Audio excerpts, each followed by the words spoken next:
రండి సార్ రండి, ఈ రూమే.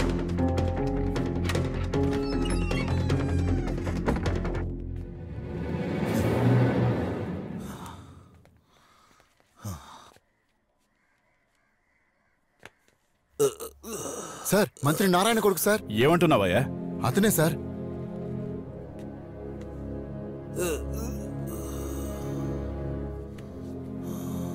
రేయ్ తమ్ముడు, స్టూడెంట్స్ అందరినీ లోపలికి వెళ్ళమని చెప్పండి.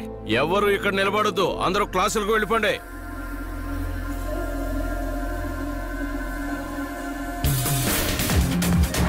వాచ్మ్యాన్, లోపల ఏంటి గొడవ? అవును సార్, వాళ్ళు కొట్టిన తర్వాత కానీ నాకు తెలియలేదు సార్. పల్స్ ఉంది, తొందరగా తీసుకెళ్ళండి.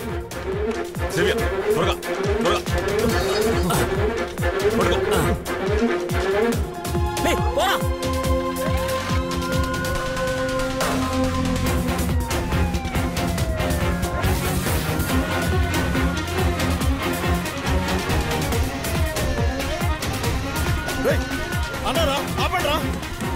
రేయ్, ఊర్లో చల్లకుండా ఇటు వెళ్తున్నావేంట్రా?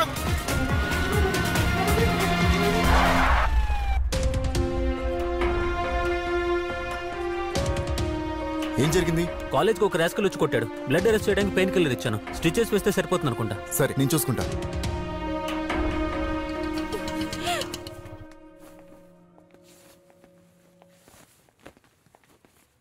మన ఇంటి కుర్రోడే రక్షించి ఉంటాడు, మీరేం భయపడకండి. మా అమ్మాయికి తనకే కాలేదండి, తగ్గిపోతుంది. అయ్యో వద్దండి, బానే ఉంది, వెళ్ళి చూడండి. అన్నా, ఫోటో తీసుకెళ్ళు.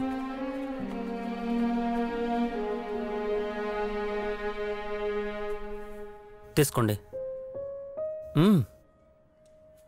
వెళ్ళి ఫేస్ వాష్ చేసుకోండి.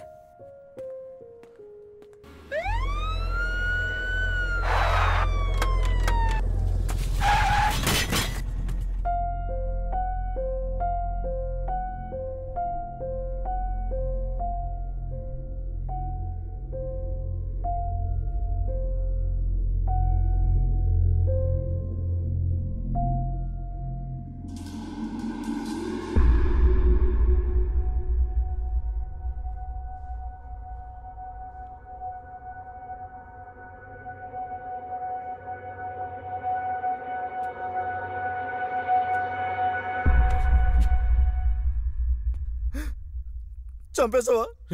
తమ్ముడు, మా అన్నయ్య చంపేసావా? ఏం మాట్లాడుతున్నారా?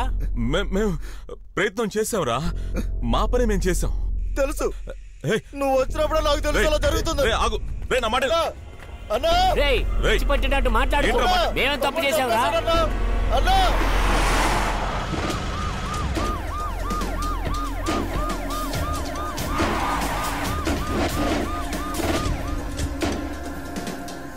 ఉత్తమ్, తమ్ముడికి ఏమైందో చెప్పు. ఏమైందో తమ్ముడికి? అన్నా, అంబులెన్స్ డ్రైవర్ తమ్ముడిని చంపేశాడన్నా. ఏం మాట్లాడుతున్నావురా? ఊళ్ళోంచి రాకుండా తిరిగి తిరిగి వచ్చి ప్లాన్ చేసి మన తమ్ముడిని వాడే చంపేశాడన్నా. నువ్వేదో కావాలని ఇలా మాట్లాడుతున్నావు. సింగం, నువ్వు వచ్చే సింగం. ఏంటి సింగం, నా మీద నిందిస్తున్నారు? ఇలా మాట్లాడకూడదు తమ్ముడు. ఊర్లో ట్రాఫిక్ ఎక్కువ ఉంటుంది కాబట్టి నేను బైపాస్ నుంచి వచ్చాను. సార్, నేను నా కర్తవ్యాన్ని నిర్వర్తించాను. అయితే నా తమ్ముడు ఎలా చనిపోయాడు? వీడి గొళ్ళంతా పొగరారా? నా బండిలో ఎక్కించుకుంటే ఆ ప్రాణానికి నేనే గ్యారంటీ అని చెప్పావు. మరి ఎలా చనిపోయాడు రా? బండిని పగలగొట్టండి. నువ్వు ఒక్క ప్రాణం కూడా పోదని చెప్పావు కదా. బండికి ఏమైనా అయిందంటే ఏం చేస్తావు? ఏం చేస్తావు? ఏం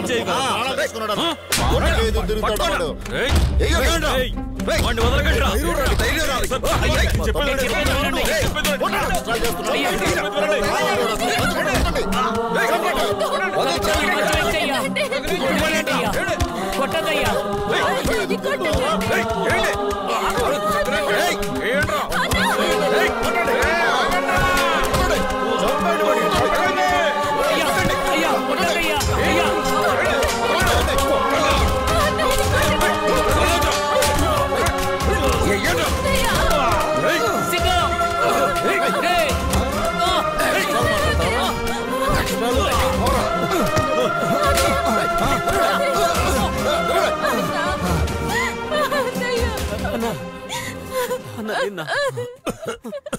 సింగం, నేను చెప్తే విన్నావా?